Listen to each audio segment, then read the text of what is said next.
What's going on, you guys? This is All1 on the PS4, and I'm going to be giving you guys another Division 2 build video. And with this build video I'm going to be giving you guys is actually not going to be a PvE build or raid build or any of that type of stuff. It's actually a strictly PvP build. You can use it in Dark Zone or use it in Conflict. I mainly play Conflict. I do use this build though when I do go into DZ, but mainly in Conflict is where I test all of my PvP builds, and it works amazing in there. Obviously there are counters to this build, and I will explain what the counters are. I will explain how you can pretty much fight back against this type of build. I think it's pretty self-explanatory, honestly, but I'm just gonna go ahead and explain it anyways later down the video. So let's go ahead and get started. Alright, so for starters, I'm using the Technician class, and the reason why I'm using the Technician is 3 different reasons, or I guess you could say 4. But one of the reasons is because it gives you 50% more skill power, so that means you don't necessarily have to spec high into skill power to reach 3000 skill power to reach, you know, those high skill mods. And another reason was the 10% skill damage, which, I mean, any extra damage to your skills is going to be very useful regardless. And then the third option, I guess you could say, would be the micro missile ammo acquisition, or the missile, the rocket launcher in general, is really nice in PvP. You can lock on from a pretty good distance while in cover, and when they're in cover, and you know, as long as you're locked on and you shoot up in the air, the missile's gonna more than likely hit them unless they're hiding behind cover, having the giant wall protecting them. But for the most part, this will pretty much one-shot most players. It'll hit around 700, 800k damage in PvP, which is a lot. It's pretty much a one-shot, like I said. But the last reason, the fourth reason, is because of the linked laser pointer.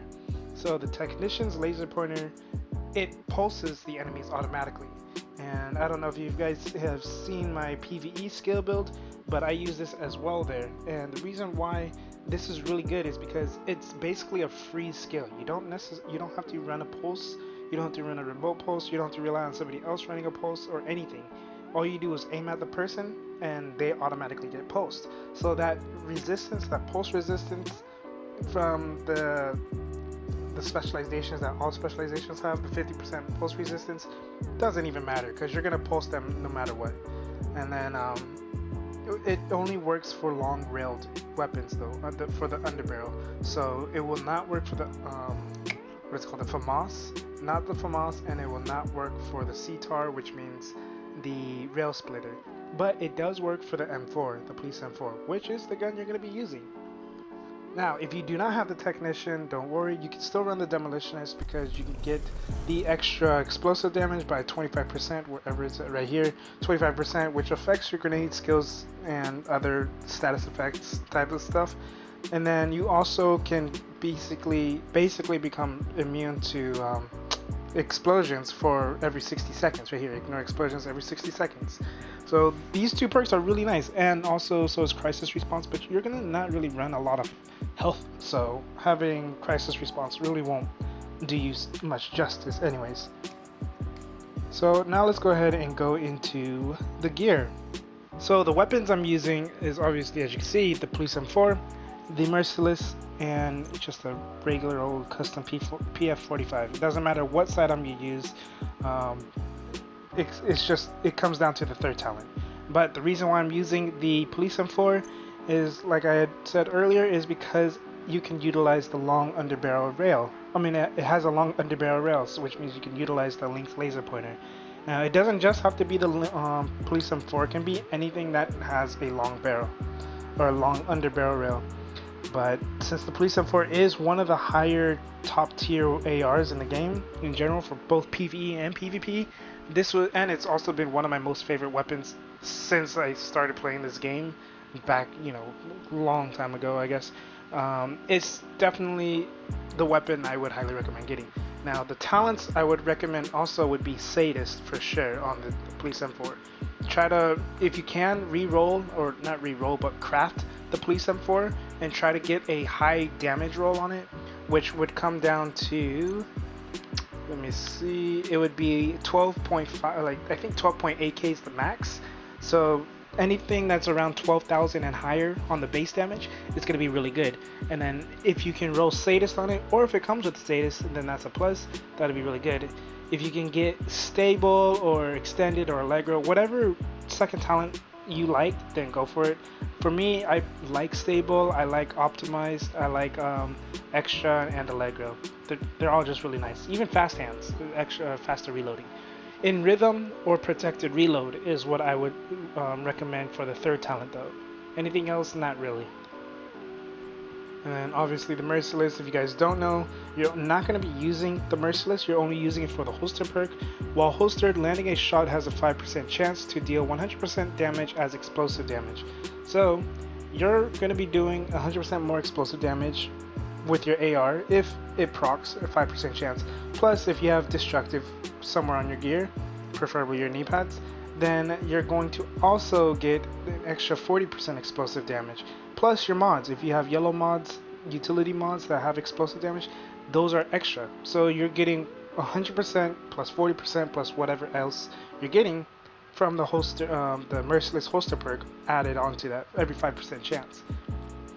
And then for the sidearm, like I said, it doesn't matter what sidearm you use, but what I would recommend is using Recharged for the third talent. Because you're not going to be using the sidearm in general, you're just using it for its holster perk, which is the third talent. It doesn't matter what the first and second talents have.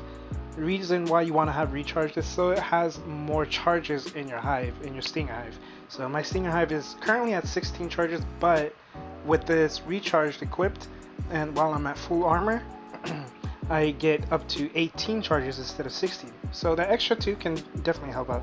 Now, if you really don't care for Recharged, then you can definitely go with Protected Reload if you don't have it on already, or you can go with Rooted. If you're in cover and you throw your Seeker, your Hive, they do 25% more damage, so that's going to be really useful.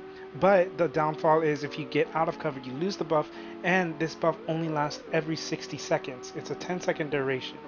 So that's one of the reasons why I don't actually use the Rooted talent, because of how long of a cooldown it has and the short duration.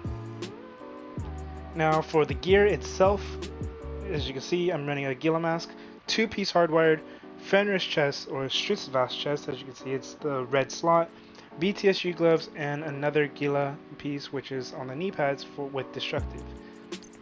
The reason why I'm running Perfect Spotter on my Gila mask, so you can either run Perfect Spotter or regular Spotter, because in PvP it gets scaled down from, right here, it gets scaled down from 20% to 12%, and the regular one gets scaled down from 15% to 10%. So it's only a 2% damage difference in PvP.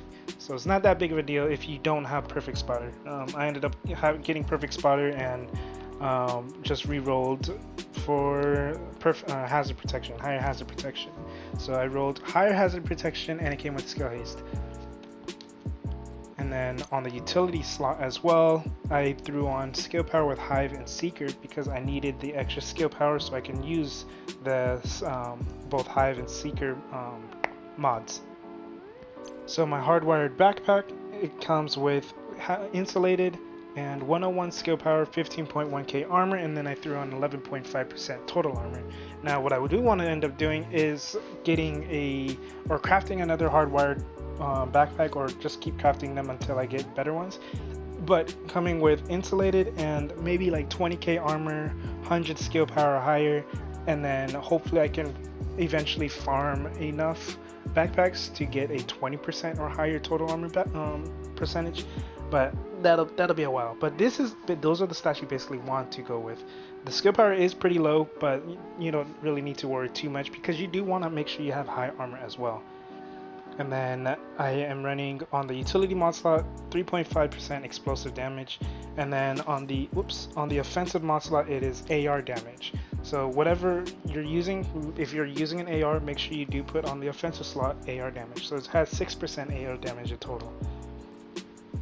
And then for the Fenris chest, I used to actually run a Providence defense chest piece with Hardened on it, and it worked out really well. But I ended up finding this Fast chest and just thought to myself, I was like, this is a pretty good amount of armor, 31.7k armor on a Fenris chest, threw on that 30% total armor, and it came with 248 skill power and Unstoppable Force with Hardened. So a lot of people tend to say Unstoppable Force is a very useless talent in PvP and PvE. It used to be really good in PvP before because it was like 5% at first, and then it went down to 2%. Now it's at 1%. But the thing is, even with it being at 1%, it's still really good because if you're at least 400k armor, that's 20% extra weapon damage if you kill an enemy or you break an enemy's ability or assets. That's what payload is. If you break an enemy's asset, you get payload active. Same concept with Unstoppable Force. If you break their hive, you break their seekers, you break their drone, turret, whatever it is, it procs Unstoppable Force, and I mean, it lasts for about 10 or 15 seconds or somewhere around there. I think it's about 10 seconds. So you're getting a pretty nice amount of weapon damage increase just from Unstoppable Force. And then for the mod slot, I threw on 6% AR damage with damage to armor. So damage to armor does also affect your skills as well. So for the BTSU gloves, the BTSU gloves are going to be very important for this build. The reason why is because you're going to be getting a huge damage buff when it's infused.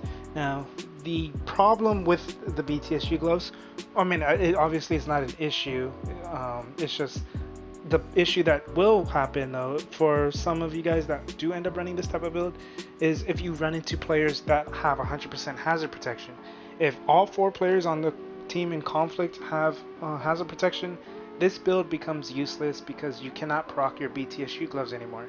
BTSU gloves is going to be your bread and butter for this whole build because it infuses 10% extra skill damage for every yellow you have. So if you have 10 yellows, that's 100% more skill damage. So that's double the amount of damage your Seeker will be hitting. If you somehow get 20 yellows, that's 200%. Obviously you won't be running 20 yellows because it's going to be almost impossible, and plus survivability is going to be pretty much damn near gone in PvP. But yeah, that's the only reason why you're going to be running the BTSU gloves. Now for the yellow slots, it's also going to be explosive damage. So I have a 4.5 and I have a 4% with 2% of reload speed. And then for the defensive mod slot, I threw on 3% total armor with 7% explosive resistance and 3366 total armor. For the hardwired holster, so with the hardwired holster, it doesn't really matter what you use it with as long as it has the 2 yellows. Preferably high skill power and a pretty decent amount of skill haste, because it's going to be kind of hard to get the amount of skill power you need for your skills. Now, unless you were extremely lucky and it came with about 600, 700 skill power, then roll that skill haste to 40% because you want to make sure you can get your Seeker back really quick. My Seeker unfortunately is at 16 seconds, but if you can get it back within like 10-14 seconds, that'll make you pretty much a god if you're going against players without hazard protection. For the utility slots, I have 1 utility slot with skills, so obviously skill power, Seeker and Hive. And then the second utility mod slot is 5% explosive damage with 2% bleed damage. So it's really nice right there. Last piece is going to be the knee pads, the Gillen knee pads. So the Gila knee pads I had to re-roll the talent because it didn't. All the Gila knee pads I was farming did not come with destructive, or crafted a bunch of them, and they just didn't come with destructive for some reason for me.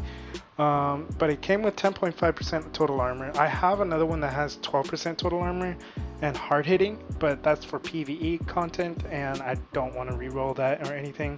So I just kept this, and I mean, it works out pretty well anyways. If I can find one with 12 or 13% total armor, that would be really nice, because that would push me to like 450, 460 armor. For the mods though, I threw on the 3% total armor and on both sides, and then 8% on one and 7% on the other. Now for the skills, I'm going to go ahead and show you, and the reason why I run them is I run the Stinger Hive, and the mods I have on it is the 91.7% damage, 94.9% charge, and 94% radius. So the reason why I go damage, charge, radius instead of like damage, radius, or damage or charge, radius, or whatever, is to kind of keep a good balance between them. And I mean, 16 meters is a pretty big radius. Plus, the damage does work as well. Like it doesn't necessarily mean the bleed damage. It's also the explosive damage coming from the hive as well. It does a lot of damage to players as well. Now for the Seeker, I do not run the clusters. I don't run the clusters. I run the regular explosive Seeker. The reason why is because in PvP it does 234.6k damage. That's a lot of damage. I mean, that can almost one-shot most players that don't have a 200k plus armor and health combined. But with the BTSU procced, I'm doing about I want to say 500k damage in PvP in general. About 500k damage, 480 to 500 is where I'm sitting at with BTSU being procced. So it does a lot of damage. It's pretty crazy. I've dropped so many different enemy or different players with this, even in like the Dark Zone, and I'm just farming the landmarks. It can still one-shot the bosses as well, because it's doing 1 million damage to the boss, or more than 1 million damage. But yeah, those are the abilities I'm running. On the Seeker, I run the 192.9% skill haste, 90.4% damage, 94.3% damage. So skill haste, damage. I do need to get better mods. I want to get the mods that are 2900 plus requirements to 3000. If I can get any of them at 3000, that would be amazing. That'd be like 100% damage or some 200% skill haste. But yeah, I'm just gonna now go ahead and show you the stats on this build. So in PvP, I'm at 11.8k damage. So the reason why I didn't worry too much about my weapon damage on my chest and my backpack is because of the diminishing returns on your weapons. It's not, I mean, it's pretty bad, I guess. Like if you don't have any weapon damage anywhere other than your mods, like 2 mods, that's 12% AR damage, plus the Fenris chest, that's 22%, and then you have your specialization, so now you're at 37% AR damage in total. This is where it would put you. But for people that are running like 50% AR damage in total, it'll probably put them at like 12,000, maybe almost 13,000 PvP weapon damage. So it's not that big of a difference, even if they're at 90%. 90% AR damage would probably put them at 16,000 damage. So that's why I didn't really worry too much about it. And then as you can see, I have 34% assault rifle damage, not 37. And then 1% damage to armor. It would be nice if I had a little bit more. I'm at 57% explosive damage as well. So with this build, I would say 50% explosive damage and higher is pretty much where you would want to be around. And then for all the talents, these are just all the talents I'm running. Obviously, if you've already seen them. Now for my armor, I'm at 442.3k armor, 27,000 health. So my health is very low. Once my armor is gone, I'm pretty much dead in 2 shots. And then I have 23.3% explosive resistance. So I did have a different build where I was around 40% explosive resistance and 440k armor as well. It worked out pretty well with 100% hazard protection, but unstoppable force is what was added to this build, and it just makes it way better, way stronger. 101% hazard protection. So that is it for the whole entire build. Now I'm going to go ahead and explain how you can pretty much counter this build. Or I'm going to explain how to use this build effectively, and then also how to counter this build. So the way I normally use this build is I would normally drop my hive. I guess you could say it's more like a suicide bomber type of build. I would run near the enemies. I would just literally run right on them. Like, I'd be up their ass pretty much. And after I drop my hive, and if I notice that my BTSU gloves procced, I drop my seeker. Even if my BTSU gloves didn't proc, I still drop the seeker because it's still doing a lot of damage. And then I pretty much just run in circles until it's back. Now, unless they are pretty close to dying, then, and if it's just a one-on-one, then I will just go ahead and shoot them, because I have if they're bleeding, that's 30% more damage from Sadist, and then I'll have them pulse, so that's another 12% weapon damage. And then if I ended up breaking their scales from something, that's another 22% weapon damage, about 22% weapon damage, because of having 440k armor. And then, you know, Hive is also there to help me out, and then by then my Seeker would probably be back for me to throw it out again. So that's basically how I use my build. Now, the way to counter this build is running 100% hazard protection. Everybody in your team needs to be running 100% hazard protection, because if one person in your team has 99% hazard protection, they kind of screwed it up for you, because 99% is not going to prevent BTSU gloves from proccing. It will still proc, because it's still applying the bleed effect, but only for that like split second. It's not going to do any damage to you, but it's still proccing my BTSU gloves, and that's where my damage comes from. It doesn't come from anywhere else. So you might be content with having 90% hazard protection, because you're not bleeding much, you're not taking the fire damage, you're not taking any status effects really, but you're still proccing Wicked for the other player if they're running Wicked on their gloves, or you're proccing the BTSU gloves for the other player, because you don't have 100%. So 100% hazard protection is going to be the first step of pretty much countering this build. That would be something I would recommend going for. Now, another thing that you can go with is to run Negotiators or a shotgun build. One of those two can also do a lot of damage to this build. The reason why Negotiators can, unless, I mean, obviously they don't have high explosive damage on the Negotiators build. If they don't have high explosive damage, then it might not be that great, because I am at 20% and higher explosive resistance with 443 or 442k armor, or somewhere around that. So that Negotiators might not do much, but if they do have explosive damage on their Negotiators build, then their explosive from Negotiators might end up killing me because of that. It is a very strong explosive. And then the reason why shotgun builds are very powerful is because it takes 2 taps. If it's a really strong shotgun build, it'll take 2 taps from a double barrel to kill me, because I mean, honestly, in PvP, 400k armor is not a lot of armor in comparison to the 500, the 600k that some people are running, especially shotgun builds. A lot of shotgun builds are running about 500 to 600k armor. So if you are one of those people, then you are more than likely going to end up killing me, unless you don't have a hazard protection. If you have no hazard protection, if you have under 100% hazard protection, you will probably end up getting killed before me. But yeah, that's pretty much it with this video. If this helped you out, go and leave a like, comment, subscribe. I know this was kind of a long video. I honestly did not really plan on making it a very long video. Wanted to make sure I did get every detail about this video, or this build out though, for you guys. It is a very toxic type of build. I've been using it for the past like 4 weeks, I don't know, for a while, since T6 pretty much dropped, like a week after T6 dropped. Yeah, it's a fun build, and I was really contemplating on whether I wanted to post it or not, because I didn't really see many people running this build in PvP. I think I've seen one person running a build similar to this, but not with Unstoppable Force and not with Spotter. They were just running high armor, high skill power. So yeah, hopefully this helped you guys out. If it did, go and leave a like, comment, subscribe. If you have any questions or concerns, let me know down in the comment section, and I will try my best to help you guys out to the best of my ability. And yeah, that's pretty much it. This is all Daily Day 1 on the PS4. Have a good day, good night, and peace.